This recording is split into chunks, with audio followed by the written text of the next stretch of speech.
అందరికీ నమస్కారం. ఈరోజు యుగాది 2025 పండుగ గురించి తెలుసుకుందాం. ముందుగా అందరికీ శుభాకాంక్షలు. సస్వస్త్రీ చాంద్రమాన చైత్ర మాసం వసంత ఋతువు శుక్లపక్షంలో వచ్చే ఈ యుగాది ఏ తేదీ ఏ సమయానికి వచ్చిందో చూద్దాం. పాడ్యమి మార్చి 29, 2025 శనివారం సాయంత్రం 4:28 ప్రారంభమై 30 మార్చి 2025 ఆదివారం మధ్యాహ్నం 12:49 ముగిస్తుంది. అంటే మార్చి 30, 2025 ఆదివారం రోజున యుగాది పండుగని జరుపుకుంటాము. ఈ యుగాది ఈ సంవత్సరం పేరైతే శ్రీ విశ్వవసు నామ సంవత్సరం అని చెప్పచ్చు. యుగాది అనేది హిందూ చాంద్రమాన్య క్యాలెండర్ ప్రకారం కొత్త సంవత్సరం మొదటి రోజుని జరుపుకునే పండగ. మరియు ఈ పండుగలో యుగాది అంటే ఉగాది లేదా యుగాది అని పిలవచ్చు. యుగం అంటే యుగం అని, ఆది అంటే ప్రారంభం అని సంస్కృత పదాల నుండి ఉద్భవించాయి. ఈ నూతన యుగ ప్రారంభంని సూచిస్తుంది.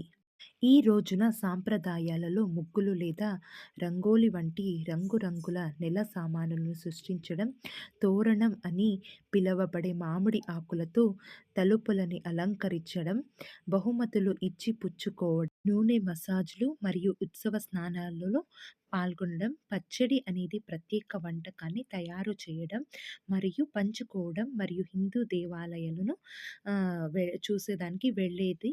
ఇవన్నీ పండుగ వాతావరణంలో 6 రుచుల మిశ్రమంతో కూడిన పచ్చడి తెలుగు మరియు కన్నడ హిందూ ఆచారాల ప్రకారం రాబోయే సంవత్సరంలో జీవితంలోని అన్ని అంశాలు స్వీకరించాలని ఇది సూచిస్తుంది. యుగాది పండుగ పూర్తి రూపం అంటే ఉగాది అనే పదం యుగం మరియు ఆది అనే 2 పదాల్లో కలియిక అని ఆల్రెడీ మనము మాట్లాడుకుందాం. ఈరోజు చాలా ఉత్సాహంగా జరుపుకుంటాము.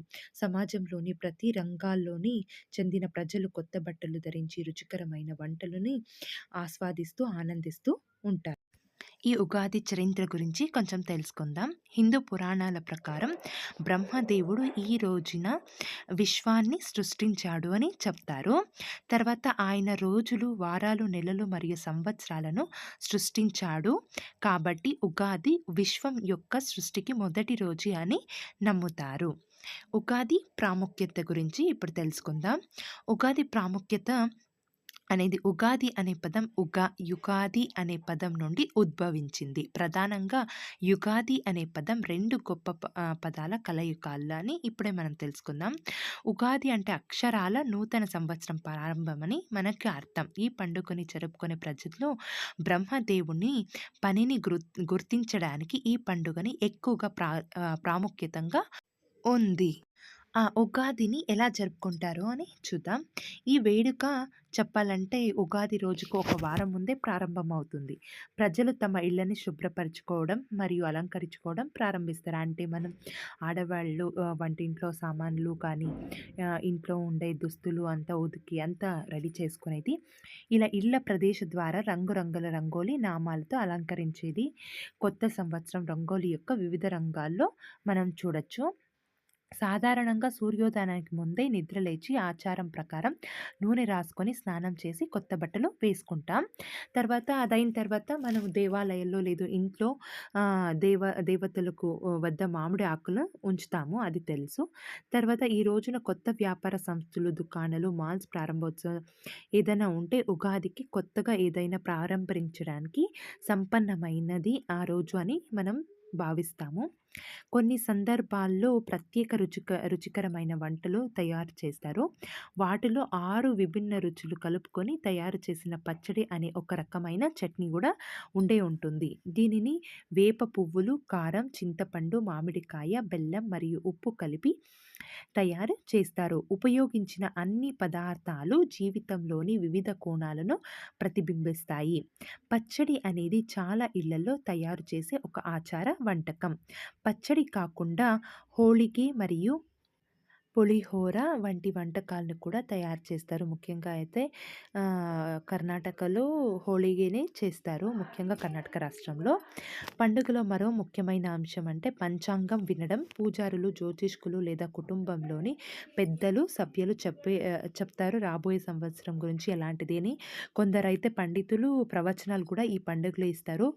మా ఊర్లో అయితే యుగాది నాడు పంచాంగం వినేదే విశేషం. అదయిన తర్వాత వాళ్ళు ఒక పౌడర్ లాంటిది తీపు, చేదు ఉండే పౌడర్ గూడా ఇస్తా ఉండ్రి. మాకదంతా జ్ఞాపకమొస్తుంది.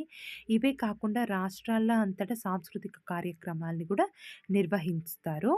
యుగాది అంటే గతాన్ని వదిలి జీవితంలో ఒక కొత్త దశ. అంతేకాదు ఇది పండుగ యొక్క అత్యంత ముఖ్యమైన అదేంటంటే ఈరోజు కొత్తదనానికి నాంది పలుకుతుంది అనే చెప్పొచ్చు. ఉదాహరణకు ఉగాది జరుపుకునే రోజు కొత్త ఇల్లు నిర్మించడానికి లేదా ఏదన్నా మన పని స్టార్ట్ చేయడానికి లేదా ఆస్తి కొనడానికి కూడా చాలా ఉత్తమమైన రోజు అని చెప్పచ్చు. ఈ ఉగాది రోజు ఉత్తమమైన మార్గాలు కూడా ఇవి. ఈ వీడియో మీకు నచ్చినట్లయితే ఒక లైక్ చేయండి. సబ్స్క్రైబ్ చేసుకోవడం మాత్రం మర్చిపోకండి. ఏదైనా ఉంటే కామెంట్ సెక్షన్‌లో కామెంట్ చేయండి. Thank you for watching.